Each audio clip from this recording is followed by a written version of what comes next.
I would have been like, do better. Get out now while you still can. Exactly. What a nightmare.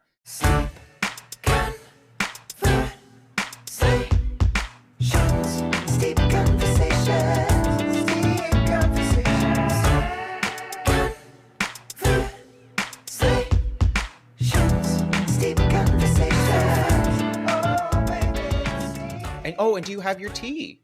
I do. I have my tea. Oh. And it's in a cup that says tea. Okay, so now I feel like a little. So I used one of my favorite cups, not to get political, but I used one of my favorite cups. Love this RBG. Gotta love some RBG, but now I feel like I should have had the teacup. We should have switched cups here. We should have. It's okay though. It's okay. Someone can like Photoshop any teacup Yeah. with your hands. You could Photoshop Leia on my cup. That'll be the crazy. Is that too? That would be too much. How weird would it have been if I just joined this with you on my cup? I think that we would have just cut off this discussion immediately. No, like I would have had a separate conversation with my. Actually, no, not even a conversation with my publicist. I would have just left. Which is, and can I tell you something? If you didn't leave, I would be like, you come on. You narcissist. I would have been like, do better. Get out now while you still can. Exactly. What a nightmare. Well, I guess before we get into like all the things you've done, because I think you're so wonderfully impressive and I have been like a converted fan. Before we do that, I want to talk about the tea we're drinking. So for this podcast, a lot of our listeners steep at home with us, our steepers. Okay, so cute. So I was told that one of your favorite teas that you drink a lot is Bigelow green tea with lemon. I do it lemon and some honey. Okay, so I'm embarrassed. I didn't put honey in mine, but I do have. That is what I'm drinking here. It is great. I like it a lot. You know, it's a basic tea. It's nothing too spectacular, nothing too crazy, but it's a very delicious tea. I mean, especially I've done a lot of voiceover, so honestly, I do a lot of throat coat, but throat coat isn't like a fun tea to drink. Yeah, green tea.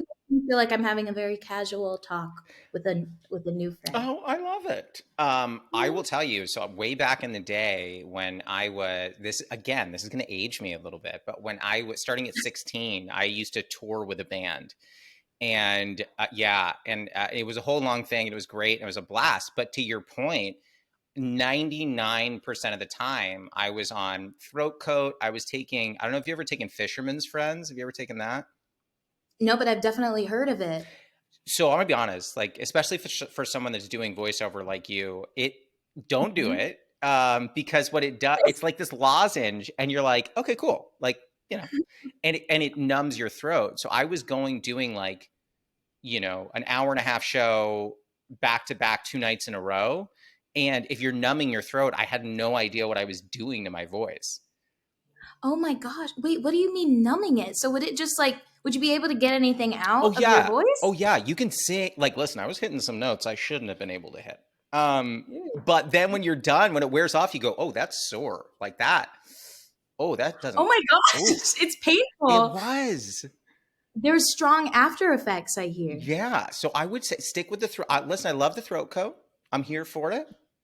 But throat coat's a friend. She's like, especially if you add some lemon and some throat coat, it takes her a little minute to work. That's the only thing. I agree. You got to have a good two cups of throat coat. But after that, you're set. You're good to go. I have to tell you, by the way, and this is like, I don't want to blow up your spot, but I just have to tell you right off the bat. Okay. My friends have some kids that are a little starstruck with like the Doc McStuffins situation. You've got some fans. Stop. That's so cute. Do you like, and I'm so genuinely serious. Do you ever walk around in public and like a kid might just catch your voice and kind of hear that it might be similar and go like, is the doctor in session? I haven't done that around children. Maybe that's something I need to do. Maybe I need to like test it out, see if they hear something familiar. But I will say when I was younger and I was 11, 12 years old, a lot of parents would be super excited and they would be like, can you please sing my 3-year-old happy birthday? No. And I'd be like, they would pay money or it would be like my family friend and they would be like, hey, can we meet at the mall so you can meet my child and sing Time for Your Checkup to her? And again, when you're 3 or 4, you are expecting to see Doc McStuffins. I have gotten a lot of lovely looks from children of like, oh my God, what's Doc? I've gotten a lot of like, oh, can you take me to the checkup room? How is Stuffy? How is Lammy? But I have gotten equally just as many looks of disappointment. Disappointment. That I am not Doc Oh. McStuffins. Yes. So I don't have kids, but I have a wonderful niece and nephew, and I think that if they were to meet like Blippi, I don't know if you've heard of Mm. this. Like this is kind of out of your realm. Have you heard of Who this? is Blue? Yeah, it's this dude who like he's kind of like a musical Blues Clues. I'm going to offend so many people with this description. He's like a musical Blues Clues, and he kind of just like sings like he has a song about brushing your teeth, and like my 3-year-old nephew like wants to brush his teeth along with the Blippi song. That's so wait, I'm obsessed with Blippi. Like, can I meet Blippi? Listen, if you find Blippi, you let me know because I need to. Are you writing that down? I'm writing Blippi down. Okay. Okay. Just so I know post interview what to look up and who to look for. That's what I have to know. Are you the most like diligent, like well prepared person for it? You're like, okay, I'm going to take my own notes. Let me see. Okay, I got Blippi here. Let me get that. I've actually been taking notes the entire time. I've already gone through your Oh, socials. I've I don't already believe seen your that. credit card information. I'm kidding. I'm fully kidding. Can, No, but I do like to be prepared. I mean, so I will tell you this because these are free flowing conversations. I didn't like. I mean, I know a lot about you, but like, I didn't do crazy deep dives. That there is something that made me laugh very hard. I went to like look up your IG to be like, okay, like what's Leia's story? Like, is she cool? Like, what's she up to? Is she, is she fun? Whatever. Right. You have a second, so you call your main Instagram your main dish, and your secondary Instagram your side dish. And I was sitting with my girlfriend, like I laughed out loud, and she's like, "What?" And I was like, "This is so silly. Like I have to. It's hilarious." Okay, no one has ever caught that yet. Like they haven't, nobody has said anything about that. I don't even think my parents know because like they also have access to my Instagram. Yeah. And I was there like 2 months ago. And it's simply because Miss Leia Archive, she is the side dish. Like you get all the deets of what you see on my regular Instagram go onto Leia Archive. So I love that you pointed that out though. You are the first one too. Listen, I don't want to brag, but like I'm a hero and I'm amazing at what I no, I'm kidding. No, I I think feel so honored to be on this call with you. but I have to say it was so funny. And the other thing I just like have to ask about, and I want to get to all of your history and your projects in a second, but it again really made me laugh. So I'm reading all this like stuff, just to, like get to know you a little bit and see like, okay, is she going to be fun to chat with?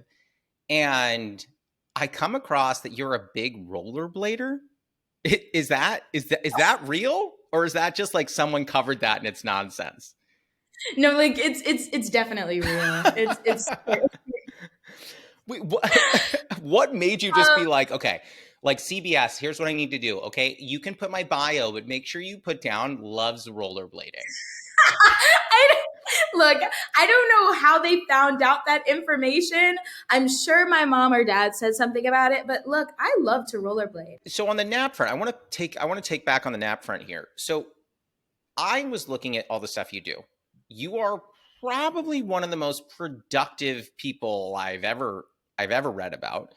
When are you taking naps? It's like, okay, cool. She does like all these voiceovers and she's starring in the show and she's starred in this movie. And I'm like, I don't think you have time for naps. That's such a, naps. I honestly didn't start napping till this year. I'm just kidding. I'm just kidding. You picked up napping at 18. You're like, give me all the naps No, now. I picked up napping when I hit the legal age of 18, you guys. You're so No, hip. That is, yeah, you're like, other people do fun stuff. Me, I'm napping as an adult. I'm napping. I know you guys like hobbies or whatever. My hobby is actually taking a good nap. Me too. But I mean, it's just about balance. I think I'll say this. Like before I had like a series regular role and you're going through an audition process, there's so much time to just do random stuff, especially when you're young and you're homeschooled. Like all the kids out in Los Angeles who act are also homeschooled. So again, we're just kind of like hanging out, vibing. We'll throw like an event, maybe a little birthday party to keep us like excited for stuff. And then the main thing for me is I was like, dang, I really just want to like be on sets. Like I really do want to work. And I would spend like large chunks of time not working. So now that it's gotten to a place where it's consistent, it's just like I would love to just like keep it up, or I'm loving the fact that I can keep it up right now. But certainly I do take a break. Like the press is fun, but surely after this interview I will be in my bed watching Insecure. Like Insecure. So that's okay. So we are this house. We're diehard Insecure watchers. stop. Diehard. That's comfort Let me tell you show. something. I'm Lawrence for life, forever and Mm, always. Lawrence for life. I Lawrence for life. how you divide your time, because like when I was looking up a lot of the stuff that you do, I guess I could kind of see like balancing, like maybe Equalizer, for example, shoots in this set of months, and then the Angry Black Girl like was shooting here, so maybe those were separate. But then you're also like you were doing voiceover for a video game. Like where are you? I guess given how in demand you are, how are you kind of prioritizing these pieces so that you're getting to do different things and also getting to do the things you want to do? Yeah, honestly, it's just moment by moment. I literally go like minute by minute. It's so hard to prep anything or try to plan like even a vacation right now. It's like, okay, well, how will this affect that and how will that affect this? Oh yeah. Because you never really have all the answers when you're in this industry. It's extremely spontaneous. But I will say what's so wonderful about Equalizer, it's a job and one where I do work every single week, and of course it is in New York, but I don't work every single day. Okay. And they're so lovely. Like the showrunner there, Joe Wilson. I feel like with him again, you meet certain people in this industry who just kind of like put their hand out and they want to help or they want to guide you. Yeah. He's been that for me since the very beginning, since we started Equalizer. And so anytime that I have like a voiceover project or I have to go back to LA for something, they will find a way to make it work because they fully understand that number one on the call sheet, who they're dealing with, Miss Queen Latifah, the goddess that she I was gonna is say. also very booked and busy. And so like this opportunity, it's like something consistent for us. It's a home for us where we can come back to it. But in the midst of it, when I'm not working, they allow me to come to LA and I can record. Like for the game, we did a lot of mocap sessions. Yeah, I saw Also, while that. right. And then voiceover, what's so great about voiceover is you can do it from anywhere. So I'll be doing the game while also doing like the Disney Hits podcast, and they'll fly whoever they need to fly out of New York, or they'll just set up studio time in New York and you'll do it over Zoom. Oh no So way. it's like you can find little pockets and ways to make it work, especially if you're not planning fully. You're just kind of taking it like moment by moment. And then with that, especially on weekends, like I prioritize seeing friends. So I'll be like, Sure. okay, well, this weekend I've been around a lot of grown people, for instance. I'm like, I need to be around peers. I guess it's so easy to mature very quickly in this industry Yeah. where it's like, and my parents have done I really do give a lot of credit to them for making sure that I stay grounded and also that we can have days like that where we do like 10 miles going to Dockweiler Beach. Insane. But again, the main point is we're doing it together. And so part of that balance now is like, all right, let me hang out with my friends or people who aren't even in the industry. Yeah, I mean that. So you touched on something interesting, and I hope I'm not like barking up an inappropriate tree and asking this, but like I don't I don't know. I think that I would have a tough time if I were entering the industry. And please tell me if I'm wrong. I think you entered at like 9, like when you were doing Yes. voiceover. Like I think I would have a really tough time, when I'm even at 18, like having all this responsibility on my plate, and at the same time like trying to remind myself like, hold on, like you're still a kid. Like you can go do these things. You go have fun. Like and I say this with such a compliment to you. You have an incredible air of professionalism, which is just like I at 18, I would have been lost. So I wonder for someone like you who's been doing this for so long, how do you like hold on to those pieces where you're like, hold on, Leia, like you're a kid, you can still do kid things, you can still go out and have fun. Oh my gosh, it's like it's extremely difficult. I mean, I think it's something I'm still learning. Yeah, Um, and what makes it very comforting, though, I have been very grateful to grow up in Los Angeles, where all of us or a lot of kids are doing the exact same thing sure. and we're in the exact same position. So we're able to talk about it amongst ourselves, which is again, it's one of the most beautiful things about acting in this industry is you do create such a family when you're doing it. But it is difficult. Like, if anything, I feel like you kind of understand the more some adult aspects of things without obviously understanding it fully. But you kind of get it or you've seen it before actually understanding what a high schooler goes through. Yeah, Like, in a lot of ways, I've found that I have to work backwards. Like, I'm used to being prepared. I'm used to almost like being a perfectionist. And that's a lot that comes with just being a black girl, but like a black actress is like this idea of perfection. And a lot of it has been me like unlearning a lot of that pressure that I would just put on myself, I guess I would say. So it's certainly hard, but I have again a wonderful support system. That's the difference is like people aren't able to talk about it. You can end up in predicaments where you don't have a good support system and they aren't there to keep you grounded, yeah. and it can easily get to your head very quickly.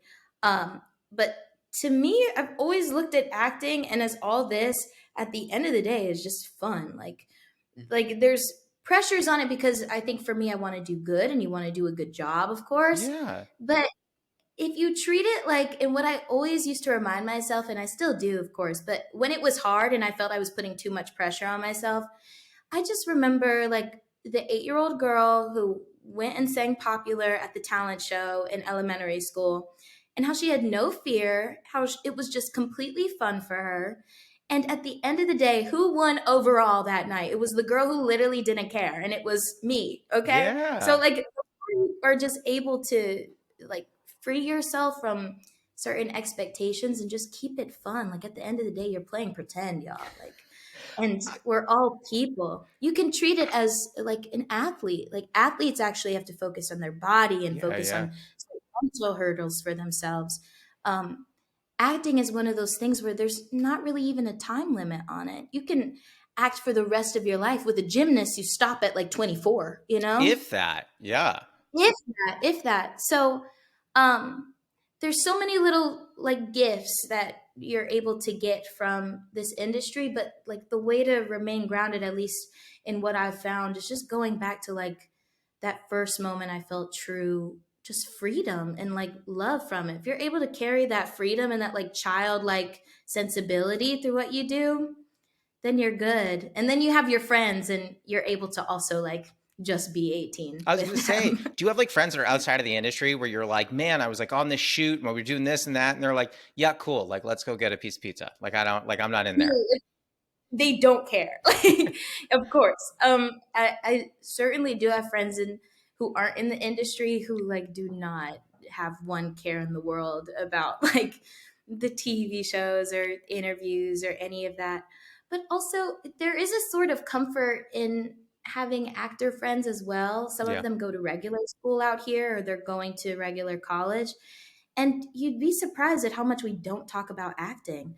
Like it's simply just about like what's going on in our lives personally as opposed to anything that's happening work-wise.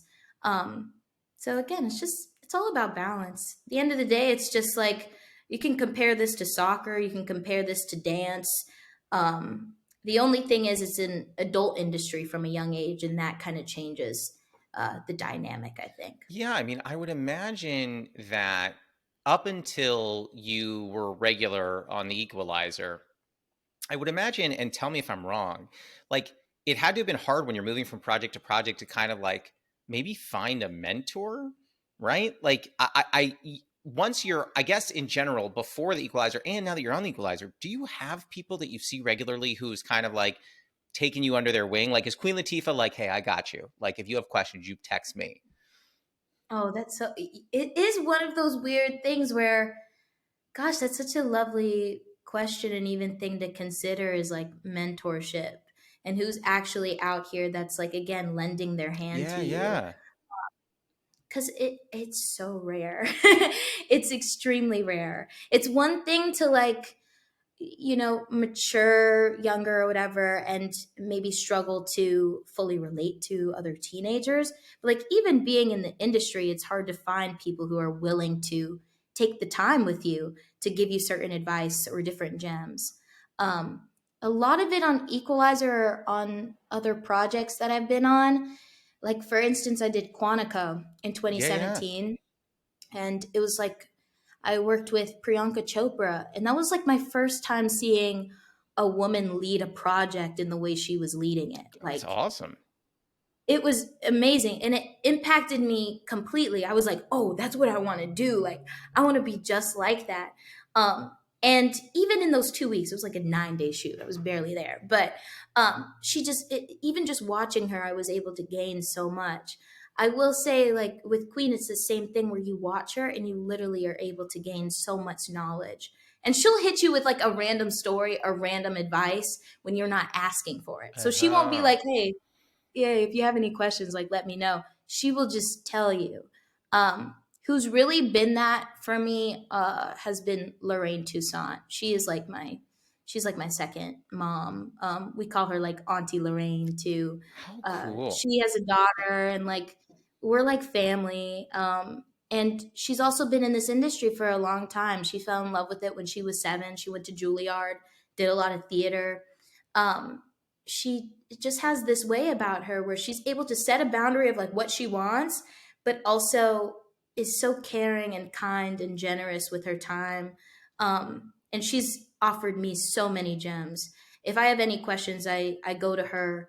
And also on top of that, showrunners. It's going to be in different places you'll find mentorship. I found it in, again, Joe Wilson, who's our showrunner on Equalizer, and Deborah Martin Chase, our executive producer. Literally any question I have, and they have set that precedent from the very beginning, they've said that I can go to them. So yeah, it's a beautiful thing when you do find them, but they're not always in the places that you would assume. A lot of the time, people don't have the energy to give Yeah. to other people coming up. Um, and that's certainly okay too. We're also not looking for mentorship or anything, but whether it's been coaches or certain people, even in casting, that have taken me under their wing, those relationships have been they're invaluable. Yeah, I imagine. I mean, listen, after this, I'm going to tell everyone that you're my mentor, and just, ask you what I should be doing. Um, Josh, no, listen, no. here's the thing. You meet a lot of stand-up comics where you're like, hey, what should I do? And there's like, just keep writing jokes, do your own thing. But I feel like a non-comic like you're going to be like, listen, go for a rollerblade, just get it out of your system, and then come back and you'll feel like fresh, mentally fresh. You'll be good to go. Oh my gosh, now I don't have anything original to say because you literally took the words out of my mouth. There you go. I'm helping you mentor me. That's what I'm doing. You're helping me I mentor got you. Like, you. So I wow. want to, just in the interest of time, are you cool if we jump into our first segment? Oh my gosh, I'm so cool if we jump in. Let's do I it. love it. So the first segment is called the Newly Friend Game. It's like the Newlywed Game, which was on way before you were born. But we're friends. We're newly friends. So here's what I'm going to do. I have a whiteboard next to me. If you have your phone or a piece of paper, grab it. Oh my gosh, look at this. I mean, and Blippy is written down. You're prepped. You are prepped, and I like it. Um, Thanks, you guys. Here's what we're going to do. I'm going to ask you a question. You're going to write down what your answer is, and I'm going to try and get your answer right. Then we'll do the same question for me, and I'll see if you can get my answer right. Now, I'm going to give you 2 categories here, and you can tell me which direction you want to go because I have questions for each. So, Okay. Okay. one of the alleys we can go down is horror films because you just starred in a very scary one. It's true. Separately, I have a food related question that calls back to a very early part of your career. So, which direction do you want to go? One of those is so specific. um, ooh, well, the thing is, I don't watch a lot of horror movies outside of the horror movie I'm I was going to say in. the But really I also, terrifying one that you just did. Yeah. yeah, that one. But I also feel like I have to do the horror movie one. So, I mean, it's up to you. Do you want to do horror? Because I'm fine doing either. I like them both. all right, let's do both. Why don't we do both? Let's do both. Okay, great. So I'll give you the horror one first. Okay, So give me one. for a lot of people that haven't seen the movie yet, I'm not giving anything away. The movie that you just did has a fair number of allusions to Frankenstein's monster, right? There's a lot of that in the mix. So, given Perfect. that, the question for you that is horror related is if you had to Mhm. pick your favorite horror monster or horror villain, so like a Frankenstein or a Dracula or anything like that, and don't tell me, just write it down, who would you pick? Oh my gosh, like like why did my head just go to just Disney I villains? I'm mean, like, you can oh, do that Disney. if you want. I'm probably not going to get the answer right if we're going Disney films, but you could try. Do you want to hear your other question in case you want that one instead? Yeah, let me hear the other question, but I'm still thinking on that. Go ahead. Go But ahead. yeah, So the other let me see the question, other one. I read somewhere that the first job you ever booked was doing a brochure for Chuck E. Cheese. It's not wrong. It's So, not your second wrong. question is given you travel a lot and given that you had a little taste of fast food early on, what is your favorite fast food place to stop at? Oh, okay. You prefer that Okay. one? Do you like that question better? Well, I do because like I like it's easier, but we're not we're doing We're both. doing We're both? doing both. Okay. I'm writing down answers for both. I'm trying to think. I'm thinking about where Okay. you're from also. Like Because what's the vibe that I give off via fast food restaurant? I have a guess at your fast food only because of not where you're born, but where you were raised. So I'm going to do that. I don't want to give you any hints about what I'm writing down. Maybe I should promote my movie. Okay. Well, then I'm definitely going to know your answer. So I'll write down the same one just to get the points there. Um, Yeah. I love that. Maybe I should promote my movie. Why not? Why Why not? Why not? Why not? not? Okay. Do you also have your fast food written down? Because I wrote them both down. I do, and yeah, I do, You don't think I'm going to and get it? it's. I don't think you're gonna get it simply because it's screaming like you've been in LA for too long. Like Oh, it's I'm it's. definitely got it wrong, but I'm not going to change my answer. Okay. So No, if you you shouldn't. want to flip your board, ready? One, two, three. Let Wait, me for see. which one? For which one? Oh, for fast food. You ready? Oh, well, I have them both. So you did Chipotle. I did Whataburger. I did Wait, what Whataburger. You did burgers? Chipotle, but we both did Frankenstein. We both did Frankenstein, so we are friends. I Like mean, that's true. we nailed it. But We wait. need to come back. Did you not? Have you ever been to Whataburger? I feel like it's very Texasy. It's so Texas. It's a little too Texas. Well, not too Texas. I can't say that because I love something that's super Texas. I'm going to put you on to something Hit actually me. that's not Whataburger. Because Whataburger, she's what she is, bless her. But I will say Golden Chick in Texas. Golden Chick? I gotta write this Golden down. Hold on. Chick is the best fast food restaurant, no question about it. I love Bojangles too, but I frankly, know Bojangles. Bojangles, Popeyes don't compare to the absolutely godly chicken that is Golden Chick. Golden Chick. Okay, I wrote that down. All right, See, so that's we'll, true we'll Texas. do that. We'll do the same thing for me. Okay. If you can guess, and just write them down. Don't say it out loud. What is my favorite monster? And this is crazy. We don't usually do two like this. But what is my favorite monster, and what's my favorite fast food restaurant? Oh gosh. Okay. Also, I did realize with with the like monster, we put But Frankenstein, it's but Frankenstein's the monster. it's Frankenstein's monster. So again, I know the Frankenstein book, you guys. I really do. I mean, I know what the book. also, this does not give anything away to anyone who hasn't seen the movie. But I was watching it with my girlfriend, and there's a line where a character, I'm not even going to say who, just goes, He wanted to name it Victor. And I was like, oh, I got that reference. I was like, get out of here with that. I got that. We know the book in this movie. We certainly are aware of the book. That's for sure. I was with that. I got that. And she goes, what do you mean you got it? I'm like, just forget it. It's like an inside, you know. It's for the people who like read Frankenstein. It's fine. It's our inside. It's our not joke, but our inside joke. I mean, listen, I was for it. I was totally for it. Okay, so you ready? So I'm I so wrote ready. mine next to each other. So you're going to see them both. But here we go. I'm going to flip this. So fast food and a monster. Here's what I got you. I don't know if you can see this. No Okay. way. Okay. So we both Wait. wrote Dracula, and I'll explain that one in That's a second. You wrote Taco okay. Bell. Mine was Burger King. Yeah, that's really upsetting. Can I explain why it's Burger King? Because I understand that everyone listening is going to think I'm garbage. So I just want to give a slight explanation here. Um, I haven't been to Burger King in like 7 years. I don't eat burger. I only eat Burger King when my girlfriend's parents live in the Bay. I only eat Burger King when I'm driving up the 5 and there's nothing else to eat. But the reason there's nothing else to eat is because I haven't eaten meat since January of 2013.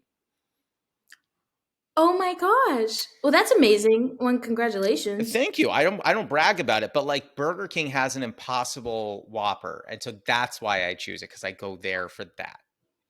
Okay, this makes so much sense now. Yeah. Because I was about to be like, how have you not eaten meat and you love Burger King? But Yeah, that sounds weird. I get that. That sounds weird.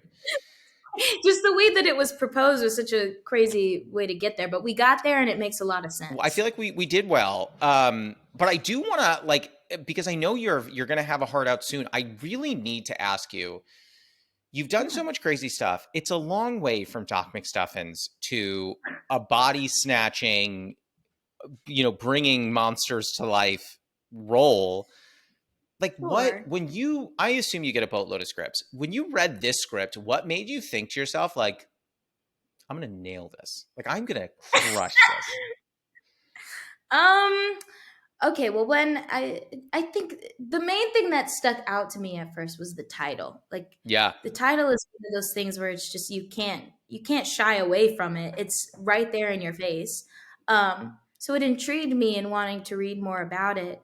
Uh, and then I fell in love with Vicaria. Like Yeah. I truly I had never read a character like Vicaria. I had also never led a project before. I'd never done horror. There were so many things that I hadn't touched before doing this movie that were goals of mine and were kind of like on a bucket list of things that I would be able to do as an actor. Um, and Vicaria, when I read the character description, you could just immediately tell that she was extremely nuanced and complex and flawed. And we don't really get to see like a full human being when you're portraying these young black girls. So that's what made me say yeah, like I think I can do this. But I mean, even just getting to that point, it was challenging to frame my mind of like, all right, I'm going to be in this headspace for 2 months straight, and also I'm going to be leading this project. Yeah. um, it was a challenge even to get to that point in my head where I already believed in myself that I could. I'm not going to say that, but just like courage wise, there's a lot of trust that you have to have in yourself. And I was really grateful to Bomani, our writer director, for really just like again leaving his hand out to be like, all right, we got you every step of the way. And that support was there from the beginning. So yeah, interesting script and really crazy, interesting, weird character. And that's like my goal is to just play like the weirdest that I possibly can. And that's what Vicaria is. I mean, the scene, and again, there's no spoilers in this. The No, no scene where spoiler. you were arguing with your teacher, I was like, get it. I was like, she's you get her. You get her? Tell her what the story is. Like, we were like Right. sitting there, like rooting you on. And I'm like, what are we doing? Like, this is a movie. She's got it. But I was like, yes. But it was crazy. I mean, you were coming into a project where you're number one on the call sheet where like on the same call sheet where like Chad Coleman is also on that sheet. Like, is that not? And I listen, I love him from like The Wire back in the day. Like, I have a lot of love for him. As someone like you, who and I don't want to make assumptions, but I would assume maybe didn't see The Wire. True. True. True. But like, New friend knows. I got you. Listen, I should have put that on the board. But like coming onto a project like that where you're number one on the call sheet with like such a talented group around you, how did you not come in there and just be like, "Ooh, is it hot in here? I'm sweating. It's nice to meet you. I'm Leia. I'm terrified. How are you?" Right. I mean, I still was terrified. But I think, well, one with Chad, I will say, I watched him in All American. So Yeah, I yeah, was yeah. very like his work, and my parents watched The Wire. And then I said this to Denzel a bunch of times, but I watched him in The Great Debaters. That was my favorite movie for like 2 years. Love that movie. Love that Love movie. that movie. And he's so good in it. I think he was 18 and filming with Denzel and Forrest Whitaker. Like I think at some point when you're going on in this industry, you yearn for it. Like you Yeah. really do want to work with, you want to learn from veteran actors, and you want to be in the same projects as them or in the same rooms as them. And doing Equalizer with Queen and Lorraine, like you're learning from the best, but also there is an amount of a status that comes with someone like Queen Latifah, someone who's blazed the trail for so many young actors. That in itself can be intimidating. I mean, for the first year, I was like pinching myself, like, oh my gosh, I can't believe this, you know. Yeah. Um, but it's all. I feel like now, in retrospect, it was all prepping me for again leading this project and carrying this movie with a stellar cast. But in a lot of ways, I still learned so much from Chad and Denzel, and it was a collaboration in the way that we're working together as a team to make the product as best as we can make it. But sorry, making the product made my like brain go to Breaking Bad. Which is, Sorry. well, okay, so there is a piece of this movie which has it like kind of it did a little one of these to Breaking Bad. There's a little bit of that. Yeah, there's like I didn't even watch Breaking Bad before doing this movie, but now that you Are mention you it, there certainly serious? is. Yeah, I'm on season 4 right now. Oh, Like okay. I know. I don't I want to spoil know. anything, but he breaks bad. I mean, it's crazy. He breaks bad. And like you do, you get to see we also tap into that part in the movie of Kengo and him being like this drug dealer, and also knowing the limits that Vicaria can go to with these leaders in her community. Once again, not saying I was too gonna say, much. yeah, you're tiptoeing around, and I respect it. Um, Mhm. I know that we're about to come up on time, so should we? Do you want to jump to the final segment? Oh, we got to. Yeah, We let's do gotta. it. Let's do it. Okay, so the last segment is a lightning round. It's fast questions. Doesn't have to be fast answers. Okay. I ask these of all the guests. So we're gonna jump Okay. right in. So my first one is, what is a favorite ritual of yours? So mine is like brewing tea in the morning. I really like that. Oh, that's so nice. My favorite ritual in the morning, I dance every morning. So I literally get up and I play music and dance. Do you ever It is play a Queen ritual. Latifah? Of course. Nice. UNITY, UNITY. And I do it before I go to sleep. There was a point, like literally a month ago, where I would have a dance party by myself in my room and then fall out asleep. That Like, is gone. that might be one of my favorite answers we've gotten to that question. Oh my Um, gosh. you're killing. Question two: do you have a running bit with a friend or a partner or a family member that makes you laugh? Yes, I do actually. Hit This is me. so random. Me and my best friend and our moms are all in this bit, and it's been going on for about 3 years. Okay. Where my best friend and my mom act as if they're best friends, and I Okay. and my best friend's mom act like we're best friends, and we basically pretend to hate each other. So I'll go up to I'll go Okay. up to my best friend's mom, and I'll be like, oh my gosh, aren't we just such better friends than whoever those two are? Like those types of things. Um, and so then we'll be on like a text chain with the moms and my best friend, and Sure. I will only talk to my best friend's mom. I won't talk to my friend. So multiple people are on this chain and you're ignoring them and you're just like, hey, new best friend, let's ignore these two. Exactly. It'll be a picture of like my best friend and her mom, and I will only compliment the mom. That is amazing. And I'm gonna start doing that to people. Um, question three. Now this is a tough one. Can you do an impression of one or both of your parents? And the worse impression, the better. We don't want a good one. We want a bad one. Of one of my parents or both of my parents. My dad is a Cowboys fan, so my Okay. impression of him watching the Cowboys is, oh well. Also, he hates certain basketball players as well. He's very Okay. particular in that way. But my impression of him watching the Cowboys is, oh, touchdown! That's my dad's. And then my mom, she can be a little OCD sometimes, so I'm only gonna give you like a visual. Okay. Of her. So for those watching, not listeners aren't going to get this. Watchers, you're going to get Oh this. yeah, watchers are gonna get this. So she'll just be. Oh my God. Yeah, Oh my that's God. it. Okay. So for those that so a lot of you, that was perfect. I would encourage you to watch if you're not watching, but for those that are listening, I've never seen someone so precisely arrange flowers that was great. I'm not throwing Shout out to anyone. her. She did this whole arrangement, I mean, by the way. So shout out to my mom. what's her first name? Her name is Gina. Gina? And her last name is Hill. Shout out to Gina. Gina, we love you. Gina's a friend of the pod. Question 4. We only have one more after this. Question 4. Have you ever experienced imposter syndrome? And if so, is there a moment that really sticks for you? Yes, imposter syndrome all the time. I mean, not all the time. It's gotten better fully. But I will say at the BAFTAs was very crazy. Like, Isn't that we where were you in won? London. Yes, that's where I won. Yeah. That is where I won. But it was just a crazy feeling because, like, I didn't fully expect to win, and it like again, like even when I think about it, look, I'm talking about it, I'm like, it makes no sense to me. But it was one of those moments, like beforehand, I was really just expecting to have a good time in London, and then of course winning was like a cherry on top. But I certainly felt as if I didn't know where I was and if I was supposed to even be there. And even coming like backstage after winning, I was like, what is going on? And what You're is like, is there a different Leia? I wasn't sure if this is from this Leia. Is there another one?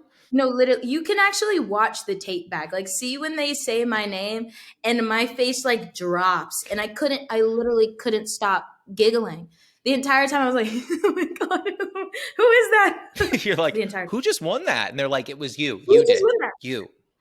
You're like, oh. I did. I was like, me?